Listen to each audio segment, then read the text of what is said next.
कांग्रेस के लिए कुछ जगह से सांत्वना पुरस्कार आए हैं। कैथल में कांग्रेस को आखिरकार जीत मिली है और कैथल में जीत के बाद तस्वीरें जश्न की दिखाते हैं।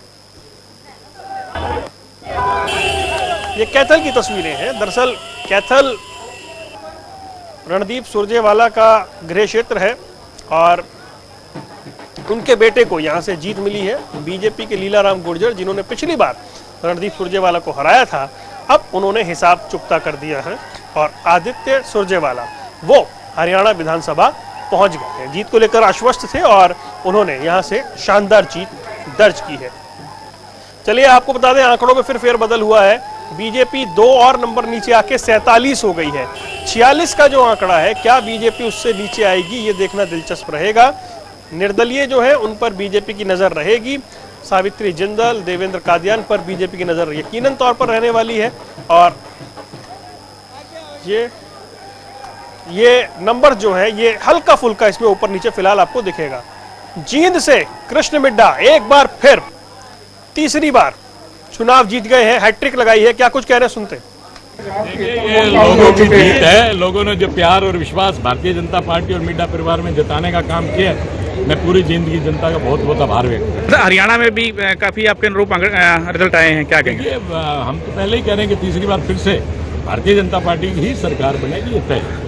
तो क्या लगता है आपको, किन मुद्दों पर आपके जो लगातार आपको मैंडेट मिला तीसरी बार? मुद्दा रहा और पारदर्शिता के आधार पर नौकरी देने का जो काम रहा वो सबसे बड़ा मुद्दा रहा, जिसकी वजह से हर एक व्यक्ति ने पूरा मान सम्मान देने का काम किया। जी, तो इस बीच आपको बता दें कि एक और नेता हैं, विधानसभा उपाध्यक्ष साहब जीत गए हैं। सीट बदल गई फिर भी जीत हासिल कर ली है। क्या कुछ कह रहे हैं, ये सुनवाते हैं। सभी कार्यकर्ताओं का, जिन्होंने रात दिन एक करके मेरे से भी ज्यादा मेहनत करने का काम किया, और बरवाड़ा हल्के के मतदाताओं का, माताओं बहनों का, बुजुर्गों का, जिन्होंने आशीर्वाद दिया, युवा साथियों का, जो रात दिन एक करके इस चुनाव में अपनी अहम भूमिका निभा करके और भारी मतों से जिताने का काम किया। जितनी हमने उम्मीद की थी उससे, हमारी उम्मीद से भी ज्यादा मतों से बरवाड़ा हल्के के मतदाताओं ने जिताने का काम किया है। और जो चुनाव में हमने वादे किए थे, अब मेरी बारी है कि मैं उनका कर्ज उतारने का काम करूं। अपनी तरफ से पूरा प्रयास करूंगा कि जो चुनाव के अंदर वायदे किए थे उसको मैं पूरा करने का काम करूंगा।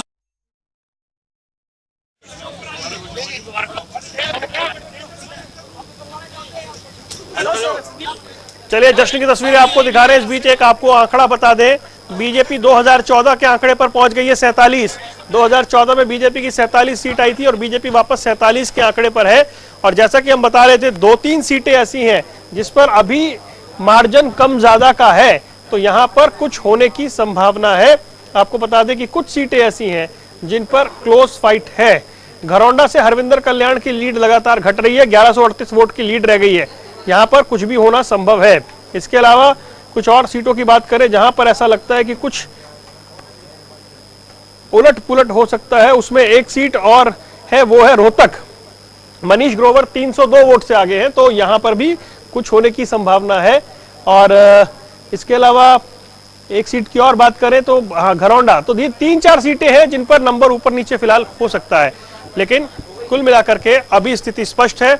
बीजेपी फिर 48 हो गई है, कांग्रेस 36 हो गई है।